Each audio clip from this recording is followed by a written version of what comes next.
Hey everybody, welcome back to my channel. I hope you all are doing well and ready for another amazing video. In today's video, I'm going to be sharing how I made my Thanksgiving 2020 meal from start to finish. That's right, I'm going to show you guys how to make the turkey, the ham, and all of those amazing fixings that you see here from start to finish. So I hope you guys enjoy this video where you guys are going to get to cook with me. And I know Thanksgiving has passed, but it is never too late to start planning for next year. Or if you wanted to make something like this for Christmas this year, or any holiday that you're celebrating, or any get-together you might have with your immediate family, this is something you could try out. You can also go ahead and pick and choose from the different dishes you want to try, and you know what, use this as a blank canvas and add to it if you want. So I hope you guys enjoyed this video today, and I hope you have as much fun watching it as I did preparing and making this video for you guys. So let's get into it.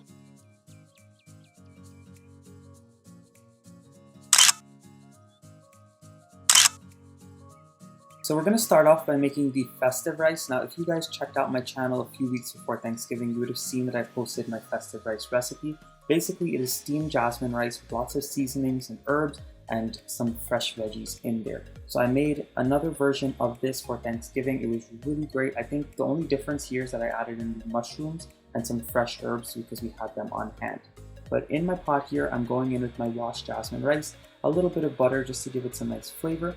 And I'm also using chicken stock. You could use vegetable stock, water, whatever type of stock you want to steam the rice. All I'm doing is really bringing it up to a boil. Once it comes up to the boil, I'm going to lower it to the lowest heat possible on the stove, cover it, and just let it steam until the rice is beautiful and fluffy. And just a few tips for all of you guys. Make sure whenever you're making any type of rice dish or pasta dish and you put them to boil, you want to make sure that you stir it before it comes up to a boil and after it comes up to a boil, just so this way it doesn't clump together and it doesn't stick. Because the last thing you want is clumpy pasta or clumpy rice by the time it's done cooking. But as you guys can see, my rice came up to a boil here. I'm lowering it to the lowest heat possible, covering it, and just allowing it to steam until it's beautiful, fluffy, and done cooking. And in this pot right next to my rice that's steaming away, I'm getting ready to boil my pasta for the macaroni and cheese. In my opinion, Thanksgiving is never complete without a big steaming bowl of creamy mac and cheese. So in the pot here, I'm going in with some gemelli pasta. You can use whatever type of pasta you want. And I'm just going to boil these until they're tender. Really, you're just going to follow the package directions. And if you were making a baked macaroni and cheese, you'd want to undercook it a bit, because if it's going to go in the oven, it's going to continue to cook. And if you guys want to see how to make a quick and easy stovetop mac and cheese or a baked mac and cheese, I have both recipes on my channel, so you can check those out when you're done watching this video. And by the time the rice was done boiling, I just went ahead and I took it out of the pot. I left it in a bowl just to cool down a bit and just stay nice and dry. The noodles were still boiling, and I started on making my roasted veggies. Now, I wasn't going to roast them this early. I just wanted to go ahead and get a head start on them, so this way they were prepped and I didn't have to prep or cut anything for it later. So as you guys can see, I'm peeling some parsnips, some butternut squash, some carrots, and I'm just chopping them up into very large chunks, putting it on a sheet tray and leaving those until closer to the end when we're ready to eat, maybe like 30 minutes to an hour before we go ahead and start to roast everything. Now, I'll be honest with all of you, usually on Thanksgiving, I'm not the biggest fan of the roasted veggies or whatever veggies there with everything. However, these roasted root veggies were absolutely amazing. They were sweet, they had a nice roasted flavor when they were done, and it honestly just complemented everything else on the table. So by this point, once I was done prepping those veggies, the gemelli pasta for the mac and cheese was done boiling. So all I did was I drained that and I set it to the side. Now, I'm not showing you guys in the beginning of the video as I'm cooking everything from start to finish. I'm just getting everything prepped, and towards the end, I'm gonna finish everything off. So this way, by the time we sit down to eat, everything was still nice and hot. But in this hot pot of boiling water, I'm going in with some penne pasta, so this way we can make some pesto pasta salad. And while I had the penne boiling for the pesto pasta salad, I started prepping all of my veggies for my homemade cornbread stuffing. So as you guys can see here on the sheet tray, I have some onions, some celery, and some carrots that I finely chopped. I also have a little bit of green seasoning that I made. It has some cilantro or culantro if you have it, a little bit of hot pepper, some garlic, and honestly, whatever seasonings you have and you want to put in there, feel free to do so. And as you guys can see on the board, I'm finely chopping some mushrooms. That's going to give my stuffing a nice meaty flavor and a nice texture. And I have a lot of time, so this way it can permeate the entire dish. Again, like I said, the biggest thing for Thanksgiving is to prep all of your ingredients. The hardest part is really the prepping and the chopping and the washing of everything. If you were just to make the food without all the prep work, it would be very fast, very simple. So what I recommend is either you prep everything in the morning before you go ahead and actually cook everything, or you can actually prep everything the night before, leave them in Ziploc bags or Tupperware containers, and just toss everything together in the morning and during the day. And if you guys were paying attention to my channel the week of Thanksgiving, I posted a video where I showed you how to season and wash a whole turkey. Well, this is that same turkey that we had marinating in the fridge. All we did, as you guys can see, is put a little bit of extra paprika on there just to give it a really nice red color. And I'm starting the roasting process. So in my big roasting pan here, I'm going in with some roughly chopped celery, roughly chopped carrots, as well as some onions. And I'm also going to go in with some chopped garlic cloves. All of these things are going to give the turkey a really nice flavor as it bakes, and it's going to really permeate that turkey and make sure that it is very, very flavorful. And at this point, I am also going to go in there with a little butter, because honestly, turkey needs the butter, it needs the fat just to get all of that flavor, and so this way it is not dry. And I'm also going to go in there with a lot of stock, so this way it can keep the turkey very moist as well. And again, you can use whatever type of stock that you want. I had vegetable stock because that's just what I had on hand, but if you want to use any other type of stock, feel free to use that. And basically, we put some thyme on there, and you can put whatever other herbs you have as well.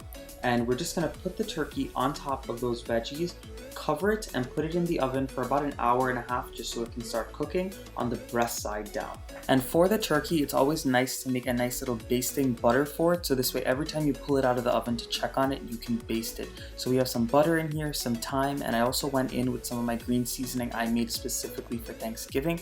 That of course has some cilantro, some thyme, some sage, lots of garlic, a little touch of hot pepper, and again, whatever you want to put in it to suit your taste buds, you can go ahead and do that. So I'm just stirring it up and getting that ready for when my turkey is ready to be basted. So I just wanted to talk about this turkey a little bit. After we seasoned the turkey, we had it sitting on this tray until it came to room temperature. You never really want to put a cold bird or cold meat into the oven or cook it because it tends to get really tough. So while it was coming up to room temperature, we poured on some of this basting butter that we made with that green seasoning, different herbs, and lots of softened butter, just so this way we could cover the turkey with it really well. And as you guys can see in our roasting pan, we left the rack on. However, you do not want to use the rack. We ended up taking it off when we put it in because you do not want the rack to keep the turkey separated from the stock and those ingredients, or else the turkey tends to dry out. So at this point, being that the turkey is at room temperature, it's ready to go into the oven. So my grandmother's tip for everybody whenever starting the turkey is to start it breast side down, because whatever juices and fat that comes from the back, it will seep into that breast meat and make it very, very moist. As I said before, take off the rack, pretend we don't have it there. My aunt and I just took it off so this way it didn't dry out. But you're going to cover the bird as it is, put it in the oven at broil for an hour and a half, and let it cook until it starts to steam a bit. And then we'll put the oven to 350 degrees and let it continue to cook. And while we were getting that turkey prepped and just sticking it in the oven, I finished my prep for my cornbread stuffing. I have my cornbread here, and you want any type of stale cornbread, so all I did was I used a box cornbread mix and I overbaked it a lot till it was very crispy and dry. And I have my butter in the back to help me fry up all of my ingredients, and I have all of my veggies that you saw earlier, and I even got some green bell peppers in there so this way it could give it a really nice flavor. So our turkey is in the oven at broil. It's going to cook for that hour and a half, and I'm just going to start preparing my stuffing. So in a heavy bottom skillet, I'm going in with some olive oil as well as some butter. And you guys, it might look like a lot of butter here, but number one, it's Thanksgiving, so you know what? We're going to go all out. And number two, it's a lot of stuffing that I was making, so you need a good amount of butter and fat in there to really moisten it and make sure it is not dry. And once my butter and the oil melted together and came up to temperature, I'm going in with my homemade green seasoning that I made specifically for Thanksgiving. This one's a little different because besides the culantro or the cilantro as well as the garlic and pepper, I also went in there with some sage and thyme, and so this way it could give a nice little Thanksgiving feel to it. So all I'm going to do is stir this up until it thickens and cooks down in the butter and oil. And once a lot of the water cooks off from that green seasoning that you added in, you're going to go in with your mushrooms. I always like to add mushrooms in first. Some people don't like to do it because they say that the mushrooms will get overcooked. However, I like to put it in because I find that the mushrooms soak up the most flavor when you put them in first. And I'm also going to go in with my onions because I like for the onions to cook down a bit and get a bit caramelized. while the onions and the mushrooms are cooking down in that butter and all of that green seasoning, I'm going to crush up my cornbread. Now you want to crush it up pretty roughly just because when you stir it together with the veggies and the stock and your egg, it's going to break up even more, so you do not want to make it too mushy in the beginning. And as usual with a lot of these recipes, I already have them on my channel, and this one is no different. I already have the cornbread stuffing recipe on my channel. Now once my mushrooms and my onions were cooked down, I made the decision to go in with some more onions just because I really want that flavor running all the way throughout my stuffing. I'm also going to go in with my chopped carrots as well as my chopped celery, and I'm just going to fry those up until they cook down a bit as well. And while the veggies are sweating down in the pan, I want to go in with a little bit of salt. What the salt is going to do is bring out the moisture in the veggies and not allow them to get super brown, but rather allow them to cook down and caramelize together. So I'm just going to continue cooking this down until all of the veggies are tender.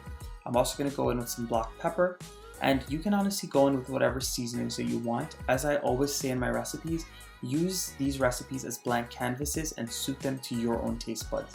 And once the carrots and the celery have cooked down just a little bit, I'm going to go in with my green bell peppers. Now I'm adding these in not in the beginning just because bell peppers cook very fast and they tend to get very mushy, and I don't want them to be super mushy. I want my cornbread stuffing to have a nice texture to it, so that's why I'm adding in all of these veggies in stages, so this way nothing is too mushy and too monotone. And after about 10 to 15 minutes, you're going to see that these veggies cook down really nicely. Just make sure that you salt them properly, add in enough black pepper, and add in any other seasonings that you want to add in. I also didn't get to mention, but I went in with my thyme sprigs. I just stripped off all of the different sprigs from the thyme to get the leaves into my dish. And while my veggies were finishing cooking for the cornbread stuffing, I was boiling some potatoes for our creamy roasted garlic mashed potatoes that we were going to make a little later as well. So once my veggies were cooked down to my liking, I went ahead and I added them on top of the cornbread that we had crumbled up before. Basically, all this cornbread stuffing is preparing everything and then mixing it all together and sticking it in the oven. It's a very great thing to make for a big gathering or a small gathering because honestly, you could do all the prep work beforehand and then just pop it in the oven and let it cook. And once I added all of my veggies on top of that cornbread, I'm adding in a good amount of stock. As I said before, I'm using vegetable stock just because that's what I had on hand at the time. And I'm also going to go in with an egg that I beat. The reason why I go in with the egg is just because it helps to bind the cornbread stuffing. But if you wanted to make it eggless, you could do that. Just know it will come out a little bit crumblier. And you're just going to keep on mixing this until everything is well combined. And I'm going to keep on adding some stock until the mixture is very mushy, because you do not want it to dry out when you go to bake it in the oven. And once you mix up all of the ingredients from the cornbread stuffing, you're going to grease a oven-safe bowl or dish, and you're going to add in that stuffing mixture. Now I like to bake my stuffing at 350 degrees with the foil on or covered for about 15 to 20 minutes, just so this way it can steam up really well and that egg can cook inside. And then I like to remove the foil and allow it to cook at 350 again for about 10 more minutes, just to get the top a little crispy. And by that end 30 minutes of cooking, it should be done. It should be nice and crispy on the top, and it should not be dry on the inside. That's why you have to make sure you add in enough stock when you're mixing it together. And as I said before, I did a lot of my prep work beforehand, so this way I can start to put together the dishes. So I made my rice prior for my festive rice, so I also have my cranberries, raisins, shredded carrots, mushrooms, onions, celery, garlic, some parsley, as well as some thyme, and all of these things are chopped up and ready for me to put my festive rice together. So into my pan, I'm going in with the butter, and you want to melt this butter really well, get it nice and hot, so this way you can saute all of your ingredients for the festive rice. And once the butter melts, you're going to go in with your garlic. As I've said in previous videos, I love going in with garlic first. I know a lot of people don't because they say garlic burns very fast. And while it does, all you need to do is make sure that your heat is regulated. And just know that by adding in the garlic first, you are going to get the most optimal flavor out of that garlic, and it's going to be even more delicious. And once my garlic had cooked down just a little bit, I went in with some thyme sprigs, so this way the leaves could fall off and permeate the dish, and then I'll pick out those little thyme sprigs later on, so this way nobody chews on them. But once those two ingredients cook down a bit, you're going to go in with your finely chopped celery, as well as your thinly sliced mushrooms, so this way they can start to cook down really well. Again, with the festive rice, I'm layering all of the ingredients because I don't want anything to be super mushy. I want everything to have a different texture. And once the mushrooms and the celery have par cooked a little bit, I'm also going to go in with my finely chopped onions. I want those to start to sweat and cook up with all of the other ingredients as well. So while the ingredients for my festive rice were cooking away, we pulled the turkey out of the oven because an hour and a half had passed. I want to mention to you guys that we cooked a 15-pound bird, so if you make something bigger, you're going to have to cook it longer than we end up doing in the video. And if you have something that's smaller, you're going to cook it for less time. But after the hour and a half of cooking breast side down, covered with foil and under the broiling setting on the oven, we remove the foil, we're adding some beer to really build up that stock, and we're going to pop this back into the oven at 350 degrees for another hour and a half so it can start to get some color. And going back to the festive rice now, once the mushrooms, the onions, and the celery have cooked down, you're going to go in with your dried cranberries and dried golden raisins. Again, you can use whatever types of things that you have on hand and whatever types of dried fruits that you like, but you're just going to saute these until the cranberries and the raisins soften up a little bit.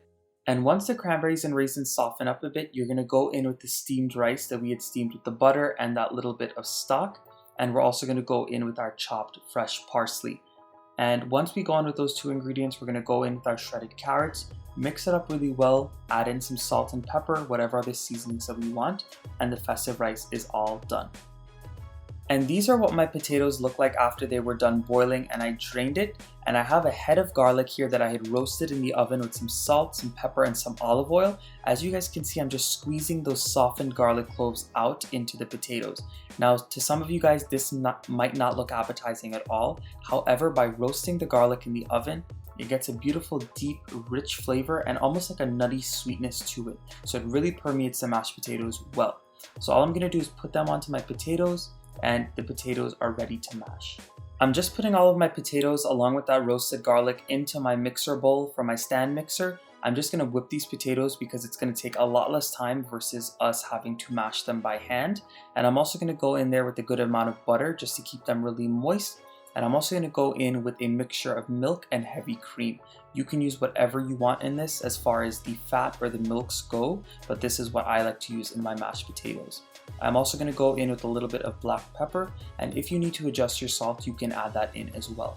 But all I'm doing is I'm going to go in with my whisk attachment, and I'm going to go ahead and beat this until it is smooth and until it is beautiful and fluffy. And I have the biggest tip for all of you guys. If you're going to make potatoes like this and whip them with your stand mixer or your hand mixer, you have to make sure the potatoes are properly cooked, because if they're not, then this mixture can get very gloopy and it can become very tacky and not a pleasant texture. But as you guys can see, all I'm doing is streaming in my milk and cream mixture a little bit at a time, just to make sure that's how much I want to add in and gauge how much I want to add in. And I'm also going to go in with a little bit of sour cream. This is going to give it another level of richness, and it's going to also add a nice little pleasant sour note to the potatoes. And here are all of those root vegetables that we had prepared earlier. Remember, is the butternut squash, the parsnips, as well as the carrots. All I did was I poured them out onto a sheet tray, and I'm covering them liberally with some olive oil so they can roast really well. And I'm going to go on with some black pepper, and I'm going to toss it up with my hands, and I'm going to pop it in the oven at 400 degrees, and we're going to bake them or roast them for about 25 to 30 minutes or until the veggies are tender. Now you guys are going to see that I'm not adding in any salt at this point. The secret to a really good roasted vegetable is not to add any salt in the beginning, but to add it in at the end. Remember, by adding salt into things, it draws out the moisture so they'll never get crispy. So what I'm going to do is I'm actually going to finish this with salt once it is done cooking. And while we popped the veggies into the oven, we checked on the turkey. Another hour and a half had passed by. As you guys can see, the turkey has a beautiful brown color to it. All we're doing is basting it with that liquid that it is sitting in, because that liquid is so much flavor contained in it. And we're also going to continue to baste it with that butter that we had made earlier. And if you guys are wondering exactly how I'm making my turkey, I will be posting a detailed video on how I just made the turkey. I'll post that in the future, so this way you will be sure to have it before the next set of holiday seasons. After the next hour and a half in the oven, once we basted it for that last time, we went ahead and we flipped our bird over. At this point, the turkey is mostly cooked. It just has to finish off cooking really well all the way to the bone. So at this point, it is safe to go ahead and flip it over so this way the breast side is exposed. At the end of the day, this is the side that we want to get really crispy because there's a lot of good skin on the top. So before we pop it back into the oven, we're just gonna baste it really well with that butter mixture that we have. And just a little word of advice, every time you pull the turkey out of the oven, you should be basting it. Once we stuck our turkey back into the oven breast side up, we went ahead and got started on our sweet potato souffle. So in my bowl here, I have some sweet potatoes that I boiled really well. I'm also going to go on with a little bit of butter. This is just going to make them very luxurious, very velvety, and give them lots of flavor. I'm also going to go on with a nice pinch of salt, so this way I can play with the sweet and salty flavors. And I'm also going to stream in just a little bit of warm, heavy cream. This is actually the heavy cream and milk mixture that I had left over from the mashed potatoes. So I'm just using that out here, and it's just going to help to loosen up the sweet potatoes. And all you're going to do once you add those ingredients in is you're going to mash up the sweet potatoes really well, and you can honestly make this as chunky or as smooth as you would like. So I'm just going to continue mashing, and if you see that throughout this process you need to add in a little bit more milk or more heavy cream, feel free to do so. So as you guys are going to see, I added in a little more heavy cream just because I felt like the mixture needed to be a little more loose. And once I got those ingredients mixed in really well and the potatoes were mashed, I wanted to go in with some spices just to give it a really nice warming note. So I'm going in with some freshly grated nutmeg, a little bit of ground ginger. You could use fresh ginger if you wanted to. And I'm also going to go in with some ground cinnamon. Essentially what this is almost like a sweet potato pie, but just a little more savory, I guess. Honestly, it just goes really well with all of the savory foods, so whichever way you want to eat it, it was delicious either way. I'm also going to stream in just a little bit of vanilla extract because again, it's going to give it a really nice sweetness and a nice flavor. And I'm also going to go in with a beaten egg. What the egg is going to do is help to bind this dish really well, so this way it's not too loose and it really stands firm when it comes out of the oven.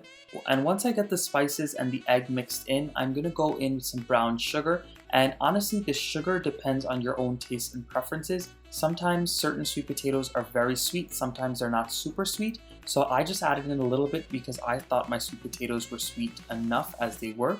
So I just went in with a little bit of that, and I'm also going to go in with a little secret ingredient, but I'm going to share it with you guys. I'm going in with a little bit of amaretto or almond liqueur. This honestly took the sweet potato souffle to the next level. It's basically like an essence. The alcohol cooks out as it is baking in the oven, but it made it so delicious. So all I'm doing now, once that mixture is mixed really well, is I gave it a taste just to make sure everything was to my liking, and then I put it into a baking dish so it could go into the oven and cook up really well. And once I spread the mixture out into my baking dish, I went ahead and I topped it with some marshmallows that I just broke in half, and I just studded them across the top, and I sprinkled on a little bit of extra brown sugar. What these two things are going to do is make a nice crust on top and just give it a nice topping and a great look and a great flavor. Trust me, if you think marshmallows in this is weird, you just gotta give it a try. Do not knock it until you try it for yourself.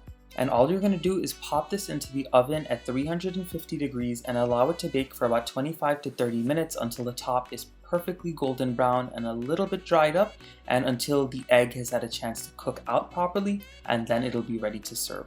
And once my sweet potato souffle went into the oven and I started to let that bake, I wanted to get started on my mac and cheese. As I said before, I had done all the prep work beforehand and I boiled all of my noodles. So I'm just going into my Dutch oven here with some butter so I can start making the roux and make that beautiful thick and velvety sauce for the mac and cheese. And once your butter melts and gets nice and hot, you're going to stream in a little bit of all-purpose flour and just continue to cook this mixture until it gets a little more loose and the raw flour taste is cooked out, and then we can go in with our other ingredients to make the sauce for the mac and cheese. And once the butter and the flour have cooked down really well and the raw flour taste is gone, you're going to slowly stream in some warm milk. It is imperative that when you're making a roux that you use warm liquids, because if you don't, the mixture will get very lumpy. As you guys can see, my mixture is not lumpy at all. It gets nice and thick very fast, but it stays really smooth. So I'm going to go in with the rest of this milk. I'm going to go in with some more milk actually. I'm also going to go in with a little bit of heavy cream to loosen it up too. And once you've added in all of your liquids and they've had a chance to thicken up, you want to go ahead and turn off the stove and then add your cheese in. The biggest mistake that people make is boil their cheese sauce, and when they boil the cheese sauce, the cheese tends to separate or curdle, and that's not what you want. So the secret to a really nice smooth cheese sauce is to turn off that heat, and with that residual heat from all of the milks and the liquids, that cheese is going to melt and become gooey and velvety. So I'm going to continue to stir in my cheese and whisk it in until it is nice and smooth and I'm happy with the sauce. And I wanted to mention that I had added a little bit of salt, a little bit of black pepper, and a little bit of freshly grated nutmeg into my macaroni and cheese sauce just to give them a really nice flavor. And once your sauce is done, you're going to go in with your noodles that you boiled. Again, I'm using gemelli noodles, but you can use whatever type of noodle that you want. I'm just going to stir this around, give it one last taste, make sure it is up to my family standards, and then it is ready to serve. And at this point, once the mac and cheese was done cooking, my roasted veggies were also done. So I just pulled those out of the oven, I tossed them up really well, and as you guys can see, they have such a beautiful roasted color all over them. I had added salt on them, tossed it up, and then put them onto my plate and topped it with some fresh herbs. And at this point, it is ready to serve just as it is. And the last thing that we worked on for this delicious meal was the cranberry sauce. So into a pot of water, I'm going in with some sugar, and I'm just going to allow this sugar to dissolve a little bit, so this way we don't have too many granules floating in the water. And while that sugar and the water are coming up to a boil, you also want to go in with a little bit of cinnamon stick, and I prefer to use the whole cinnamon stick, but if you want to use the powder, you can do that as well. And once this mixture comes up to a rolling boil and the sugar melts, you're going to go in with your washed cranberries. Now I'm using fresh cranberries from the grocery store, but you can use whatever type of cranberries that you want, whether it be frozen or fresh. All I'm going to do is cover this mixture and allow these cranberries to cook until they have cooked down really, really well. And I don't know if you guys can see a common theme here today, but Auntie and I also went in with a little bit of amaretto just because it adds such a beautiful warming taste to the cranberry sauce. So as I said before, we're just going to cook this down until it is nice and thick and it has formed a great sauce. And that is it, guys. Here are all of the finished dishes that we made for our Thanksgiving meal. We have some asparagus, Auntie just sauteed that real quick, the stuffing I showed you guys, the roasted veggies, the penne pesto salad that we had made earlier. We made the sweet potato souffle, the cranberry sauce, some gravy, the turkey, the creamy mac and cheese, the festive rice, the creamy mashed potatoes, as well as some ham that we had popped in the oven as well. Now leave your comments down below. Do you guys put ham on your Thanksgiving table? Because for us, our Thanksgiving is not complete without the ham either. My cousins and I love it. If you guys made it to the end of this video today, I just want to thank you so much because I had so much fun putting this video together, spending time with my aunt in the kitchen. And honestly, although Thanksgiving was really small this year and just between a few of us, I was really happy and contented that we could put this amazing meal together.